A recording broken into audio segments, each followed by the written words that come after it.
चलिए आज सुनते हैं एक बड़ी दिलचस्प लोक कथा जो हमें सिखाती है कि असली ताकत और दौलत आखिर होती क्या है। कहानी का नाम है लकड़हारे के 3 वरदान। कहानी शुरू करने से पहले एक सवाल, क्या ज्यादा शक्तिशाली है, किसी राक्षस का मायावी जादू या एक आम इंसान की तेज बुद्धि? इस सवाल को न जरा मन में बिठाकर चलिए। तो कहानी शुरू होती है माधव नाम के एक लकड़हारे से। एक ऐसा इंसान जो गरीबी और नाउम्मीदी के बोझ तले पूरी तरह दब चुका था। उसकी जिंदगी में दूर दूर तक उम्मीद की कोई रोशनी नहीं थी। ये शब्द थे माधव की पत्नी भाग्यवान के। और सोचिए, इन शब्दों में कितनी बेबसी और कितना दर्द छिपा है। ये सिर्फ बातें नहीं थीं, ये भूख और लाचारी की एक चीख थी जो उस घर में हर रोज गूंजती थी। बस पत्नी के ये आंसू माधव के सब्र का आखिरी बांध तोड़ गए। उसी पल उसने ठान लिया कि चाहे कुछ भी हो जाए, वो अपनी और अपने परिवार की ये किस्मत बदलकर रहेगा। और यहीं से शुरू हुआ उसका एक ऐसा सफर जिसके बारे में उसने कभी सोचा भी नहीं था। और कहते हैं ना, जब उम्मीद का आखिरी दिया भी बुझने वाला हो, तभी किस्मत अपना सबसे बड़ा खेल दिखाती है। माधव की जिंदगी में एक ऐसा ही मोड़ आने वाला था। सोचिए, जिसके अपने घर में खाने का एक दाना तक नहीं, उसका दिल कितना बड़ा होगा कि वो एक अनजान प्यासे को पानी पिलाए। माधव की इसी एक नेकी ने उसके भाग्य के सारे बंद दरवाजे खोल दिए। साधु तो खुश हो गए और उन्होंने माधव को 3 वरदान मांगने को कहा। पर माधव ने जो मांगा, अरे उसे सुनकर तो कोई अपना सिर पकड़ ले। उसने सोना, चांदी, महल कुछ नहीं मांगा। उसने मांगी एक जादुई कुल्हाड़ी, एक चिपचिपी कुर्सी और एक पकड़ने वाला थैला। कोई भी क्या मांगता, सोने से भरे संदूक, आलीशान महल या लंबी उम्र, है ना? पर माधव ने क्या चुना? एक कुल्हाड़ी, एक कुर्सी और एक थैला। मतलब कोई तुक बनता है इस बात का? ये बेवकूफी थी या इसके पीछे कोई बहुत गहरी सोच थी? जाहिर सी बात है, उसकी पत्नी भाग्यवान तो आग बबूला हो गई। उसे लगा कि माधव ने उनकी गरीबी से निकलने का आखिरी मौका भी अपनी नासमझी में गंवा दिया। अब माधव पर दोहरा दबाव था, एक तो गरीबी मिटाने का और दूसरा अपने अजीब से वरदानों को सही साबित करने का। अब कहानी में एंट्री होती है असली विलन की, एक ऐसी ताकत जो माधव के इन अजीबो गरीब वरदानों को परखने वाली थी। जंगल के सन्नाटे में माधव के सामने एक अजीब सा आदमी आ खड़ा हुआ। देखने में तो इंसान था, पर उसके पैर बकरियों जैसे थे। और उसने खुद बताया कि वो कोई मामूली इंसान नहीं, बल्कि एक मायावी राक्षस है।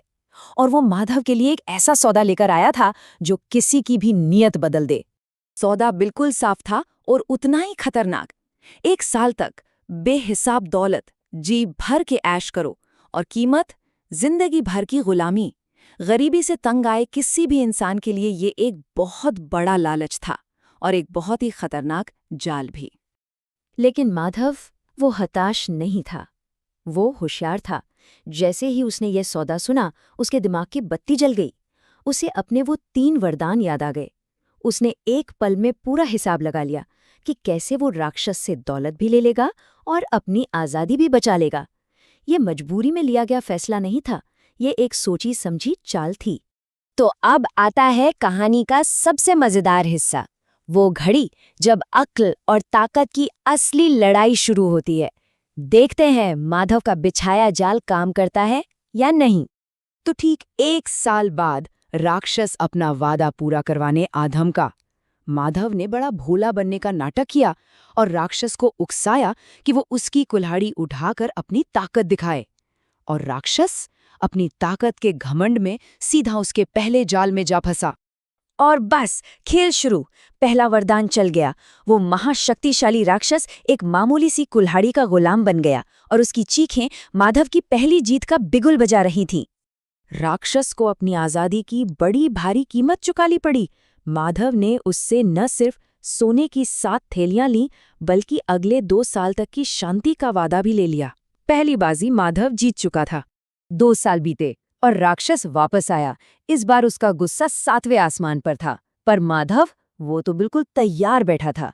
उसने बड़ी इज्जत से राक्षस को घर के अंदर बुलाया और अपनी एक खास कुर्सी पर बैठने को कहा। अपनी जीत पक्की समझकर राक्षस आराम से बैठ गया और माधव के दूसरे जाल में फंस गया। और दूसरा वरदान भी काम कर गया। राक्षस की बची खुची अकड़ भी उस कुर्सी ने निकाल दी। एक बार फिर वो अपनी सारी ताकत के बावजूद एक लकड़हारे की दया पर जिंदा था। इस बार तो आजादी की कीमत और भी ज्यादा थी, सोने की 20 थैलियां और पूरे 5 साल की मोहलत। माधव ने ये साफ कर दिया था कि अकल के आगे शैतान की भी नहीं चलती।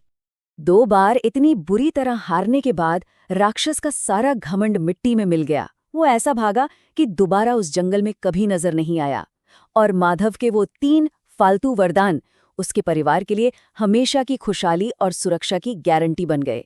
तो आखिर में सवाल वही है, संकट के समय में सबसे बड़ा हथियार क्या होता है? कोई जादुई शक्ति या फिर मुश्किल में भी सही फैसला लेने वाली तेज बुद्धि? मुझे लगता है इस कहानी के बाद इसका जवाब हम सबको पता है।